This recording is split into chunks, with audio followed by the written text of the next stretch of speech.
Hello and welcome to my YouTube channel friends. So this is me Kiran, welcome you in my channel. तो friends आज है मेरे Pashupati fast का last Monday और मैं ready हो गई हूँ। तो मैंने कहा कि 4 मंडे में तो मैं लोअर टी शर्ट में जाती थी मंदिर, तो मम्मी ने कहा कम से कम लास्ट वाले मंडे को अच्छा सा कपड़ा पहन ले। तो this is my outfit for today. तो ये आज की मेरी साड़ी है और ये है मेरी रश्मि दीदी की साड़ी। तो इस साड़ी से बहुत सी याद जुड़ी है फ्रेंड्स। तो और कल मेरी दीदी की मैरिज एनिवर्सरी थी, तो मैंने ना वीडियो बनाने का दिल किया, ना अपलोड करने का दिल किया, ना कुछ भी करने का दिल किया। फिर भी मैंने एक शॉर्ट्स डाला था। तो आज मंदिर से आने के बाद तो मतलब बोलते हैं कि जब 5 सोमवार हो जाए तब तक अपनी मन्नत नहीं बताते। तो मन्नत तो नहीं बताऊंगी, लेकिन मन्नत पूरी होने के बाद तो वैसे भी आपको पता चल जाएगा, मतलब पूरी हो गई कि नहीं हो गई एक ही बात है, मतलब पूरी भी हो गई शायद। तो आके मैं आपसे शेयर करूंगी और हाँ, और कुछ बातें भी करनी थी मुझे दीदी से रिलेटेड, तो मैं आके आपसे ज़रूर मिलूंगी। तो अभी के लिए फ़िलहाल बाय बाय। और हेलो फ्रेंड्स, तो मैं आ गई हूँ मंदिर से वापस पूजा करके। तो आखिरी सोमवार था, अच्छा भी लग रहा है बुरा भी लग रहा है। मतलब मैं बता रही हूँ ना, मैं बहुत छोटी थी, काफ़ी छोटी थी, तब से मैं भगवान भोलेनाथ का व्रत करते आ रही हूँ। मेरे ख्याल से जब मैं नवोदय में पढ़ती थी तब से महाशिवरात्रि का व्रत करते आती थी। तब तो छोटी थी तो साबूदाना खाने के लालच में कर लेती थी, पर वो साबूदाना खाने के, क्योंकि हमारे नवोदय में ना जो लोग फास्ट करते थे ना उनको साबूदाना मिलता था, साबूदाने का खिचड़ी। और साबूदाने की खिचड़ी मेरी बहुत फेवरेट है। तो मैं बचपन में ना जब नवोदय में पढ़ाई करती थी तो 6th क्लास से ही फास्ट करते आ रही हूँ। तो उस टाइम से मेरी हैबिट हो गई। फिर 12th के बाद से मैंने एवरी मंडे फास्ट करना स्टार्ट कर दिया। यार ये ना स्टैंड ना होने की वजह से ना बहुत दिक्कत होती। तो उसके बाद क्या हुआ कि 12th के बाद से मैंने हर मंडे फास्ट करना स्टार्ट कर दिया। और उसके बाद से शादी के बाद से फिर मैंने और मेरे पति देव ने एक साथ रहना स्टार्ट किया। तो ऐसे करके मैं, मेरे ख्याल से जो मैंने 6th क्लास से फास्ट करना स्टार्ट किया है वो मैं अब तक करते आ रही हूँ। तो भोलेनाथ जी तो मेरे बड़े बाप हैं, मतलब मेरे बाप के भी बाप हैं, इस टाइप का रिश्ता है उनसे। तो बचपन से मैंने एक ही भगवान को जाना है। तो ठीक है फ्रेंड्स, ये तो हो गई आज की फास्ट की बात। तो मैंने पूजा में जाने से पहले आपको एक बात बताया थी, जो साड़ी मैंने पहनी है वो मेरी रश्मि दीदी की है। मैं उनकी एक पिक भी शेयर करती हूँ इस साड़ी में पहने हुए। ये साड़ी इसलिए स्पेशल है ना कि जब मेरा बेटा सिम्बा पैदा हुआ था ना, तो उसकी छठी थी ना, तो दीदी ये साड़ी पहन गई थी और वो उस दिन इतनी खूबसूरत लग रही थी, इतनी खूबसूरत। उस टाइम तो मैं काफ़ी ज़्यादा ओवरवेट हो चुकी थी, मतलब जस्ट मेरा बेबी डिलीवर हुआ था तब छठी हुई थी। तो मैं काफ़ी ज़्यादा मतलब ओबेसिटी की शिकार हो चुकी थी और दीदी उस टाइम काफ़ी स्लिम थी, तो वो काफ़ी खूबसूरत लग रही थी। उसके बाद जब दीदी की ननंद लोग की शादी हुई तो दीदी ने ये साड़ी मुझे ऐसे कह दिया कि तुझे जो साड़ी पसंद है वो पहन ले। तो ये वाली साड़ी मैंने पसंद करी, ये उनकी भी फेवरेट साड़ी थी। उसके बाद भी उन्होंने एक बार में बिना कुछ सोचे समझे मुझे दे दिया। और दीदी हमेशा ऐसे ही करती थी, अपना अलमारी खोल देती थी और कहती थी किट्टू तुझे जो साड़ी पसंद है रख ले। तो ये तो हुई दीदी की बात। तो फ्रेंड्स, मैं आज आपको एक मतलब आप मेरा वीडियो लास्ट तक देखो, तो मैं एक चीज़ ये बात बोलने वाली थी कि ना जब कोई जाने वाला होता है ना, तो जो नेचर होता है ना, प्रकृति या भगवान जो भी हो, वो हमें हर तरीके से इंडिकेशन देता है। और वो जो मतलब एक स्टोरी बन जाती है, एक रचना बन जाता है कि घटनाएं, मतलब जो घटनाएं होते रहती है ना, मतलब उस घटना के अलावा जो आसपास की घटनाएं होती रहती है ना, वो ऐसे लगती है जैसे प्री प्लान्ड होती है। लाइक मेरी दीदी आज तक शादी के बाद से कभी भी दिवाली का त्योहार अपने मैके में नहीं मनाई। दीदी की शादी को मेरे ख्याल से, अगर मेरी शादी को 5 साल हो चुका है तो दीदी की शादी को अप्रोक्स 8 साल हो गया होगा, अप्रोक्स 8 साल। तो कल दीदी की शादी की शायद 8वां या 7वां साल गिरा रहा होगा। तो क्योंकि पीहू कुछ 6-7 साल की है, तो इस हिसाब से 7-8 साल हो गए दीदी की एनिवर्सरी शादी को। तो उन्होंने 7-8 साल में पहली बार ये जो दिवाली है वो अपने मैके में मनाया, अपनी तबीयत की वजह से या जो भी वजह से। और इतना बड़ा कोइंसिडेंट कि जैसे जागृति, मतलब मेरी जो छोटी बहन है, वो तो छत्तीसगढ़ में ही रहती, तो वो तो आने ही वाली थी। मेरा जो हम लोग का है, तो रियांश के पापा ने मतलब ऐसे ही मजाक मजाक में छुट्टी भर दिया था। हमको दिवाली में घर आना ही नहीं था, हमने पूरा प्लान कर लिया था। मेरी अम्मा जो आई हुई थी गांव से, मतलब मेरी सास, तो अम्मा भी हमारे ही साथ थी। तो हमने सोच लिया था इस बार दिवाली हम दिल्ली में ही मनाएंगे। और हमने दिल्ली में दिवाली मनाने के लिए सारे कपड़े कुपड़ों की शॉपिंग और दिया और सारा कुछ जो भी शॉपिंग होता है, मिठाई विठाई सारा कुछ ले लिया था।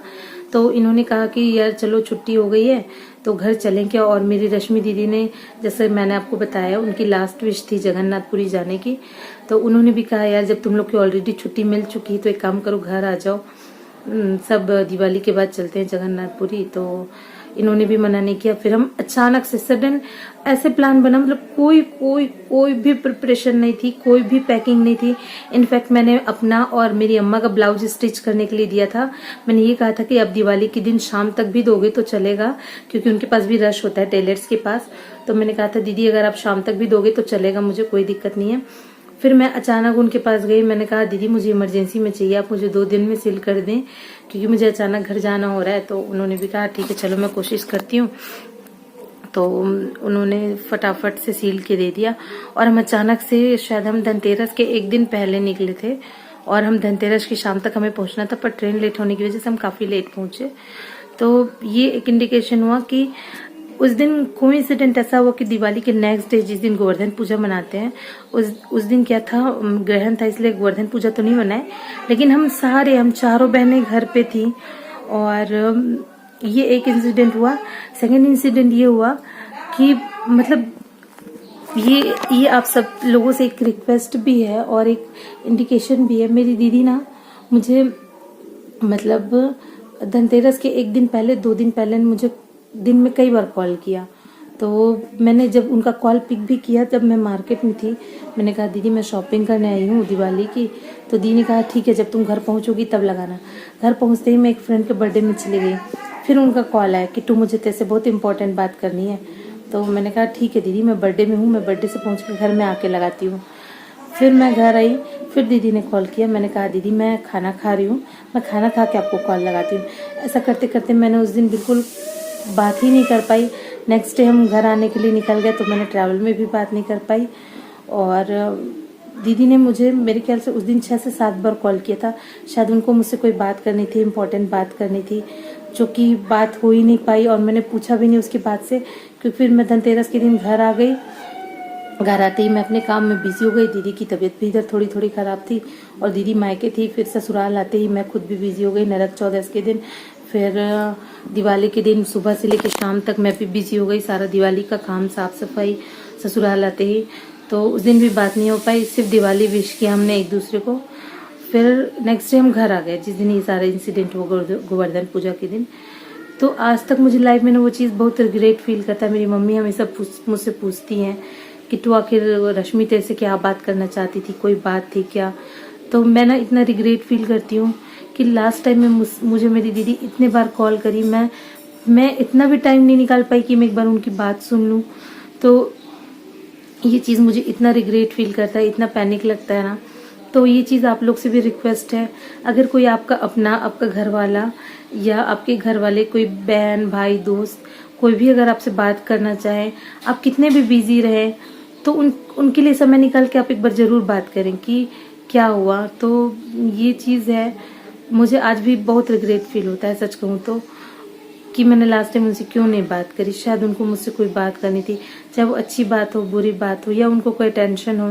क्योंकि आपको पता है कि नहीं पता है, there is biggest difference between heart attack and cardiac arrest. तो जो हार्ट अटैक होता है वो आदमियों के बीच में बहुत कॉमन है, हार्ट अटैक। एंड जो कार्डियक अरेस्ट है वो वुमेन्स में बहुत कॉमन है। तो दीदी के जाने के बाद मैंने इन सब चीज़ों के ऊपर इतनी स्टडी करी है। कार्डियक अरेस्ट क्या होता है, सिम्टम क्या होता है, हार्ट अटैक क्या होता है। हम लोग इंटरचेंज कर देते हैं, जनरली हम हार्ट अटैक कार्डियक अरेस्ट को मिक्स कर देते हैं। बहुत से लोग तो कार्डियक अरेस्ट के बारे में जानते भी नहीं। जिसको हार्ट अटैक आता है उसको सर्वाइव करने के भी, मतलब हार्ट अटैक वाले पेशेंट को सर्वाइव करने के कुछ चांस भी मिल जाता है। लेकिन जिनको कार्डियक अरेस्ट आता है तो 99.9% ऐसा होता है कि वो सर्वाइव नहीं कर पाते। तो मेरी दीदी को था कार्डियक अरेस्ट। तो मैं कार्डियक अरेस्ट और हार्ट अटैक के ऊपर एक सेपरेट वीडियो बनाऊंगी, क्योंकि मैंने, जैसा होता है ना, हम काफ़ी रिसर्च कर लेते हैं, मैंने ना काफ़ी रिसर्च किया है। क्योंकि दीदी के जाने के बाद सेम आपने मेरे बड़े जीजू के बारे में भी सुना होगा, तो बड़े जीजू को भी मेरे कार्डियक अरेस्ट था। तो कार्डियक अरेस्ट जो होता है ना, उसका जो मेन रीज़न ही होता है डिप्रेशन, टेंशन और ओबेसिटी और मतलब जो हमारा लाइफ स्टाइल होता है, बहुत सी चीज़ें होती हैं। तो वो चीज़ें मैं आपके साथ ज़रूर शेयर करूँगी अगर आप लोग मुझे कमेंट करेंगे तो, क्योंकि मैं इतना रिसर्च करी हूँ तो मैं बेवजह तो भाषण नहीं करूँगी। अगर आप लोग रिक्वेस्ट करेंगे, और आज के डेट में हम न्यूज़पेपर में पढ़ना, आप डेली पढ़ते होंगे कि आज मतलब जो यंगस्टर्स हैं between 30 to 40 years of age, तो उनको कार्डियक अरेस्ट, चाहे वो सिद्धार्थ शुक्ला हो, चाहे पुनीत हो, आई मीन साउथ के जो एक्टर हैं पुनीत, और बहुत सारे लोग, इवन मेरे आसपास अराउंड, मैं कल परसों ही न्यूज़पेपर में पढ़ रही थी, एक सीआरपीएफ के जवान थे, सर थे, तो सर एक्सपायर हो गए। वो अपनी फैमिली के साथ शॉपिंग कर रहे थे और सडन उनको हार्ट अटैक आया। तो ये आज के डेट में इतना कॉमन हो गया है, तो इनके ऊपर मैं सेपरेट वीडियो बनाऊंगी इफ़ यू रिक्वेस्ट। तो ये हुआ, और उसके बाद ये तो दो था। पहली बार इतने सालों में हम चारों बहन दिवाली के समय एकदम साथ थे। मतलब इतना बड़ा कोइंसिडेंट कि मैं अपने ससुराल में 1-2 दिन रह के मैं आ गई थी अपने मैके। छोटी वाली बहन भी 2-3 दिन रह के आ गई थी मैके। बड़ी वाली दीदी तो यहीं थी, और रश्मि दी पहली बार अपने मैके में थी। तो कितना बड़ा कोइंसिडेंट, जैसे भगवान चाह रहा था हम चारों बहन एक लास्ट बार आपस में मिल लें। तो हम चारों बहन उस दिन साथ थे, बहुत खुश थे।